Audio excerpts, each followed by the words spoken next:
I think that the church has sort of tried to take ownership of this redemptive story in Hollywood. And the truth of the matter is, I believe we were the first redemptive story because Christ redeemed us.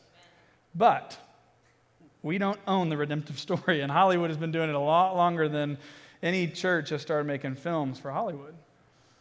And I believe that there's a principle in play here, because I don't know how many of you have seen these films, but they sort of use marriage, or they use some of these other storylines, and they've got you going down a path. And you're coming towards this end of this story, and at the very end of the story, you hit a wall. And you have to take a hard right turn because there's a Jesus moment coming, and there's a prayer to be prayed in some closet. There's some, forgiveness moment that you're like, that's not real. That's weird now. This is like we're trying to tie a bow on the end. We're using entertainment as a corner.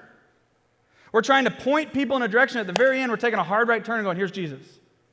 That's seeing creativity as a corner. But what Scripture is saying right here is if anyone shall speak, they should speak the very words of God, not speak in a direction and then point them to God. They should become a conduit. A conduit is something that gets something from point A to point B in the shortest, straightest path possible. How many of you have installed some sort of technology in your auditorium or wherever, and you're like, yeah, I know what conduits do, Luke. Like they help make sure that nothing gets in the way. We got to start seeing our creativity as something not that we use to market in or lure in the next generation.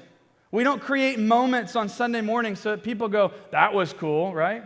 That's what Beyonce and Taylor Swift do, right? I mean, if your marketing campaign is trying to mimic Taylor Swift's most latest marketing campaign, Lord, I pray for you, because that's using it as a corner, not a conduit. But that we would see our creativity as something that would just get people closer to Jesus. It would become this conduit that once they get into that funnel, if you will, it would move them directly to Jesus. And our creativity would help people get closer to Jesus in the process. It wouldn't get them closer to entertainment and then take a hard right turn.